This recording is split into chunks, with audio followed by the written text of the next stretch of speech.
Assalamualaikum dan salam Malaysia Madani bersama saya Suaran Shah dalam Berita Pagi Sabah edisi Jumaat 3 Januari 2025. Majlis Bacaan Yasin dan Tahlil Almarhum Tun Datu Mustafa Datu Harun akan menjadi takwim tahunan Agensi Agama Kerajaan Negeri. Majlis Ugama Islam Sabah MUIS akan mengambil ahli program berkenaan bermula tahun ini daripada alumni SMAN Toh Puan Hajar Rahmah. Menteri Sains Teknologi dan Inovasi Datuk Dr. Muhammad Arifin yang juga Esko Agama dan Pendidikan berkata, pelaksanaan program juga dibantu Pertubuhan Islam Seluruh Sabah Usia dan badan-badan agama lain serta pejabat daerah putatan. Selain itu, program memperingati Tun Datu Mustafa akan dikembangkan lagi tahun ini dengan penganjuran seminar pemikiran Tun Datu Mustafa Datu Harun dijangka diadakan Mac depan. Seminar mengupas pemikiran Tun Datu Mustafa dalam bidang pendidikan, ekonomi, perpaduan dan syiar Islam akan melibatkan kerjasama Usia, MUIS, Jabatan Hal Ehwal Agama Islam Negeri Sabah, JAHINS dan ABIM Sabah. Mudah-mudahan akan menjadi satu yang bermanfaat khususnya untuk generasi muda, pelajar mengenal pejuang kemerdekaan, bapa kemerdekaan kita, almarhum Tun Datu Haji Mustafa. Beliau ditemui media selepas menghadiri majlis tahlil sempena genapnya 30 tahun pemergian Yang di-Pertua Negeri Sabah pertama almarhum Tun Datu Mustafa Datu Harun pada 2 Januari 1995 di Taman Memorial Tun Datu Mustafa Putatan. Kira-kira 100 orang hadir mengimarahkan majlis ini termasuk Timbalan Ketua Menteri Datuk Shah Hilmi Yahya serta waris dan ahli keluarga almarhum. Imam Besar Masjid Negeri Suhaidi Kewanting memimpin majlis bacaan Yasin dan bacaan tahlil disusuli bacaan doa oleh Mufti Negeri Datuk Bungsu Aziz Japar. Festival Kompang akan dijadikan sebagai program tahunan Parlimen Papar dalam usaha mengangkat seni tradisi rumpun bangsa dan agama melalui paluan kompang di masjid atau surau. Ahli Parlimen Papar Datuk Armizan Muhammad Ali berkata ia juga sebagai satu usaha untuk menarik lebih ramai golongan belia menyertai aktiviti tersebut sekaligus mengekalkan tradisi itu untuk generasi akan datang. Kita mengharapkan kompang ini bukan hanya satu aktiviti biasa tetapi ia ada kaitan juga dengan perjuangan agama kita dan juga rumpun bangsa kita. Dengan diadakan pertandingan kita berharap supaya tradisi ini akan dapat diteruskan kepada generasi yang akan datang. Beliau ditemui media selepas Festival Kompang peringkat Parlimen Papar anjuran bersama pejabat ahli Parlimen Papar dengan pejabat unit pemimpin pembangunan masyarakat UPPM Pantai Manis di Dewan Datuk Saleh Sulong Papar. Sementara itu, pengurusi penganjur Festival Kompang peringkat Parlimen Papar Haji Rahman Latif yakin acara ini mampu memartabat seni kompang sebagai warisan budaya yang kekal relevan dalam kalangan generasi muda.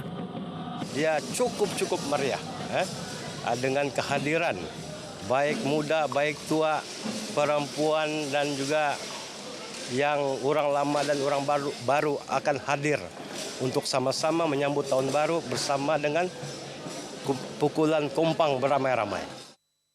Johan dimenangi kumpulan Ijtihad As-Sahabab Kampung Benoni dari Dun Pantai Manis, manakala tempat kedua dan ketiga dimenangi kumpulan As-Sahabah Kampung Surati dan kumpulan Gema Warisan An-Nur Kampung Nagapas dari Dun Limbahau. Semua sekolah agama negeri diminta peka dan cakna dengan pelbagai inisiatif pendidikan yang diberikan kerajaan negeri. Mereka juga perlu menghantar permohonan lebih awal sekiranya ingin mendapatkan bantuan pendidikan tersebut. Ini kerana permohonan yang diterima lewat akan menyebabkan kesukaran untuk membuat kelulusan secara singkat sekaligus menyebabkan bantuan lambat diterima.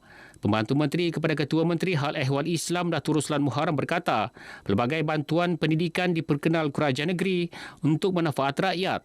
Antaranya bantuan sekali bayar RM3,000 di bawah program sumbangan kegiatan sekolah Sabah Sukses yang melibatkan 1,500 sekolah. Bantuan sukses dapat digunakan untuk menampung aktiviti-aktiviti pendidikan sekolah bersama pelajar. Jadi maknanya kalau ada sekolah yang tidak memohon, maknanya dia tidak akan mendapat dana tersebutlah. Perlu memohonlah dan insyaAllah selagi peruntukan masih ada, boleh disalurkan kepada sekolah-sekolah yang memohonlah. Beliau ditemui media selepas menyempurnakan penutupan minggu pemantapan guru sekolah-sekolah agama negeri dan sekolah menengah agama negeri di Beaufort.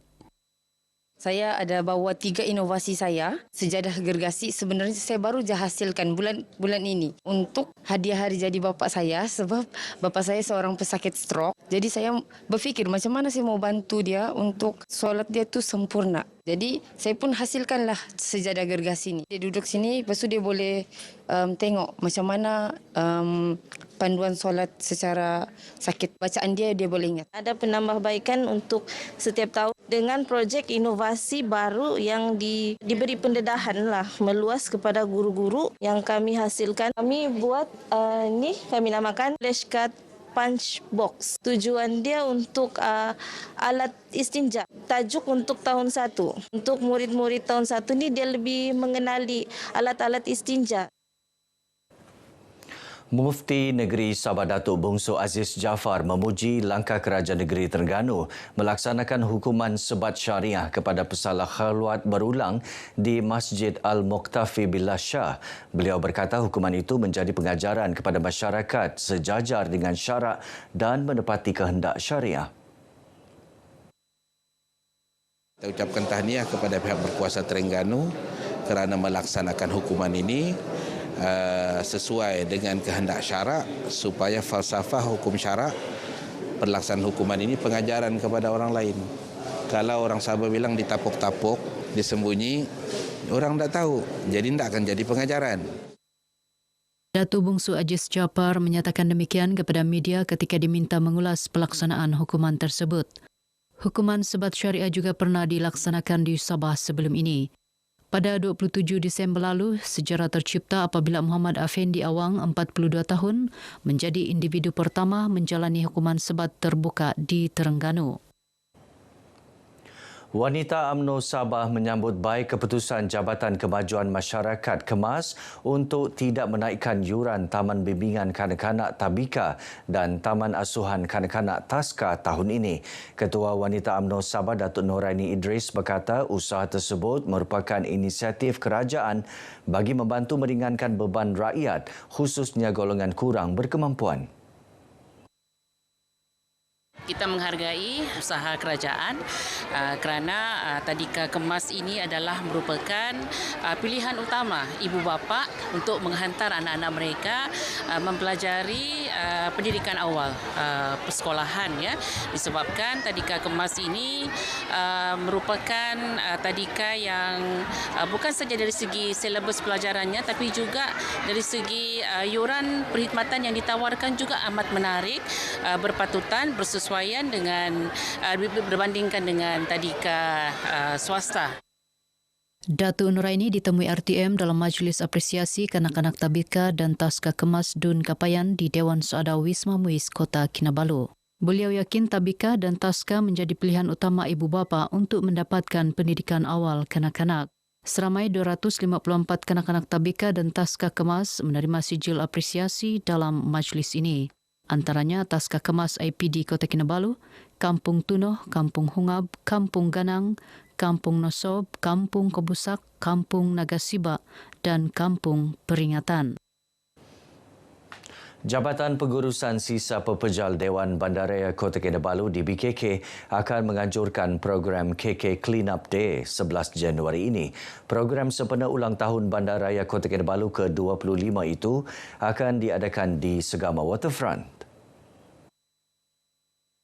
DBKK menerusi kenyataan di Ibu Negeri memaklumkan terdapat 4 tumpuan pelaksanaan program. Ia melibatkan pembersihan kawasan awam, pasar awam, sampah terapung di laut dan kawasan kepulauan. Program ini antara inisiatif DBKK meningkatkan kesedaran sosial dalam kalangan warga bandaraya, terutama peniaga agar sentiasa menjaga kebersihan. Sempena program ini turut dilancarkan program cabaran Kampungku Bersih. Baik saudara, sekian Berita Pagi Sabah. Menyusul selepas ini Berita Pagi Sarawak. Dari sungai hingga segara Palestin, pasti merdeka.